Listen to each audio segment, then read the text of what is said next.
Hello my friends, it's Gabriel with The Last Huntsman Outdoors here. So I am very excited to show this new very good knife company design. This is my design, the Eagle, made by Jacob with Very Good Knife Company. So this video is going to be an introduction video to the Eagle. So it's not going to be a full-blown use and review type of video. I just want to go over this knife, talk about what it is, what my intentions of this knife is, and let you guys know all about it. So let's check it out. All right, so let's kind of talk about the Eagle here. So what did I want with this knife? So as you guys can see, it has the same handle as the Huntsman, which was also another design of mine. I'll be 100% honest, I already like this one and am more excited about this one than even the Huntsman. Not just because it's new, but it's honestly harkens back to something that I've wanted for a long time. So if you guys have been a long time follower of mine, I actually had a design made a long time ago by Colton Kizo, a local blacksmith around here. And what I wanted was like a BK7 SE6 size Sachs survival knife. And you know, he was still a new smith and everything like that. And, you know, that knife was okay, but it didn't quite come out the way I wanted. So years and years and years later, I still keep coming back to the Sachs. I think the Sachs style knife is something that is highly underrated. A lot of people don't really think about it much just because it's an old medieval design. Now, I know we can kind of go way off into the bushes here on Sachs blades. I know there's kind of an argument and debate on who actually, you know, designed it. Was it the Vikings? Was it the Saxons? I got both lineages in me. I'm a mix of Saxon, Germanic, Viking kind of thing. And, you know, you can trace the Sachs all the way back to all of those cultures. And I've always just been a medieval nerd. I've always been a Sachs kind of nerd. Now, what I wanted with this design was something that was still in that same genre, kind of that SE6, kind of BK7 size. As you guys know, I'm a longtime fanboy of the Becker BK7. It was my go-to knife in the Marines. And as you guys can know or notice, the handle is Becker inspired. I kind of threw my own little twist to it and stuff, you know, and before people gets on here and like blah blah blah, this should copy, that copy. Every knife is a copy of something. Like, let's just get that out of the way. Every knife has been done in some way, shape, and form. You're not reinventing the wheel here. You're just making it your own. And so that's what I did. I blended a Sachs style blade with a Becker inspired handle that I kind of tweaked myself. And of course, Very Good Knife Company doesn't put any Coke bottle shape to it and all that good stuff. It's fairly flat. However, as you guys know, if you guys have tried Very Good Knife Company knives, the way he contours these edges is just absolutely perfect. So let's kind of go over some of the specs here on this, all right? So the Eagle is almost a 2-inch wide blade, so it's a very wide blade here with a high saber grind, which is just going to make this thing slicey and choppy as all shit. It's made in that good old crusty and trusty 80CR V2. I don't care what anybody says, 80CR V2 is still an amazing steel, especially for a mid and larger size knives. I think 80CR V2 is one of the best ones to go to. And, you know, quite frankly, I've been having a lot of conversations with some of my knife friends and stuff, and I will say, in all honesty, the more I use a lot of your super steels, like your Crewwares and your Magna Cuts and all that crap, in all honesty, the less I like them. I don't know what it is about them. I think I'm going to have to dedicate like a different video to that. But I find myself more and more just coming back to your classic just ingot style steels. I like them quite a bit. So, you know, as we're going to see here, the Sachs style blade here is just very slicey. Now, why do I like a sax? Well, one, it's kind of a ode to my lineage, so I think that's kind of cool. Two, it's kind of a medieval old nerd thing, so that's cool to me as well. But I also find that a sax style blade is actually very easy to use. Now, this sax, the Eagle, it has just a slight bit of belly. So it's not like just a perfect straight edge sax like some of them. This one has a bit of belly to it. There was, actual historical examples of saxes with both just a perfect straight edge and with a belly. So it's not really like, obviously this ain't a historical knife anyways.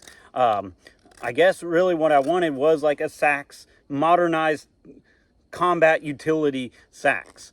And, something that would definitely be very devastating in like a soldier combative type of role, but also something that would be just equally comfortable out here in the woods. Now, something to kind of take note on with the sax is because it just has a mostly straight edge, I find it's very easy to use a sax as far as like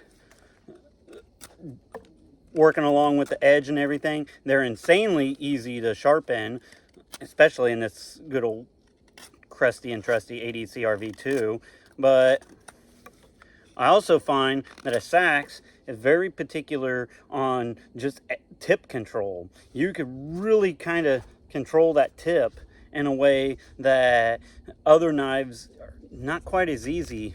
And when I do the full review, I'm going to be doing kind of like a fleshy type of target, and I'm going to show that a sax does quite devastating damage against like a flesh type target. So I'm going to give kind of an ode to Paul Harrell and kind of do my own redneck engineered meat target and be testing this guy out on it. So there's that. I'm really looking forward to doing that. I meant to buy this stuff for it today and just kind of totally forgot.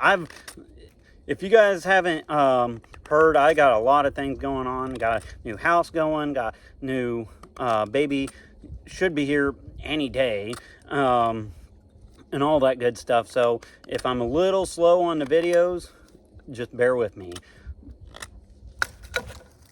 So let's kind of show some other things with the Eagle here. Okay, so something else I kind of wanted to show with the Eagle here is the sheath itself. So I have sent knives to Very Good Knife Company to have him make Kydex sheaths for me, because his Kydex, his just homemade Kydex that he does is absolutely perfect. I love his Kydex.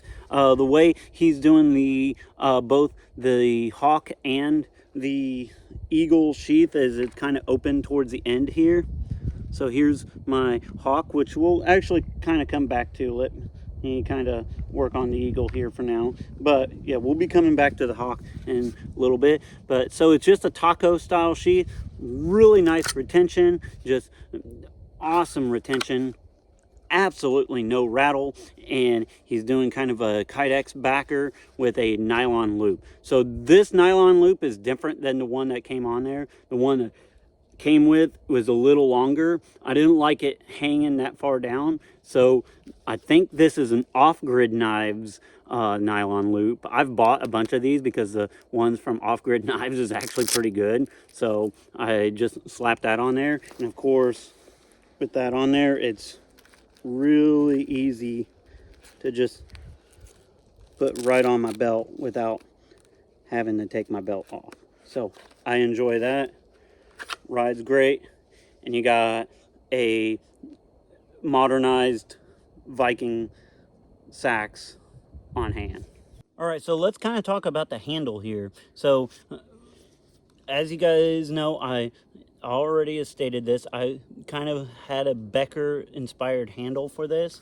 So, it feels great gripping it up high. You could kind of choke back, and you could really kind of choke back and do kind of like what I call that Becker grip, where you just kind of put your pinky there, and it allows for a lot of chopping ability to help you kind of get a little more out of your knife than what you normally would. So that's what I wanted with this. And of course, he does cut some bigger holes out on this, which was kind of my instructions, because I wanted a little bit more weight towards the blade. A lot of knives I've found, a lot of times I find that the handles are too heavy compared to the rest of the blade knife, and so then it just doesn't get as much performance out of it. Now, I wouldn't really necessarily consider these skeletonized. I can't hardly say that word very well. Skeletonized very well, because they're just big holes. They're not like coming all along there or anything like that. So it's still going to be very robust. And even with like a Becker, I've never had a Becker break on like the handles itself, you know, so I don't really think that that's going to be an issue at all. I did put a little bit of a sharpening choil on there, so it's not like a finger choil at all. It's just meant to kind of give a little bit of a transition from the guard to the edge here is all I wanted there. But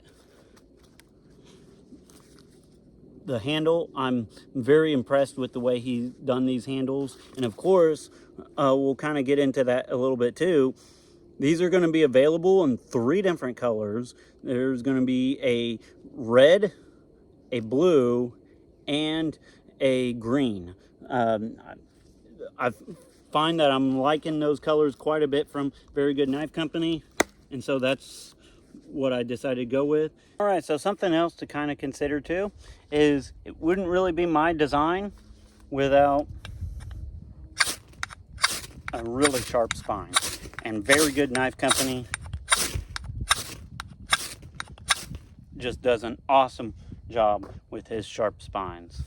All right, so like I said, this is going to be just kind of an introduction video. I just kind of wanted to make you guys aware of the Eagle that will be coming out. So let's actually talk about that. So the Eagle obviously is just a larger version of my Hawk here. So you got the Eagle, you got the Hawk. The Hawk is kind of the smaller EDC version, while the Eagle is kind of the bigger bushcraft survival combat kind of utility knife version.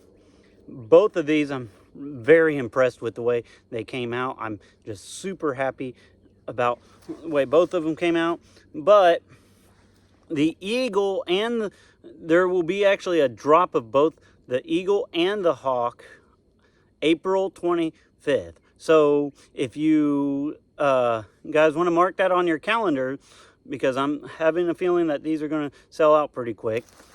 The Eagles will also be available in ADCR V2 steel. The Hawks will be available in Nitro V. So we're just doing an all Nitro V drop for the Hawk. I think a lot of people are really liking his Nitro V for their like smaller EDC knives. And of course for like a bigger, more survival knife, ADCR V is just the way to go.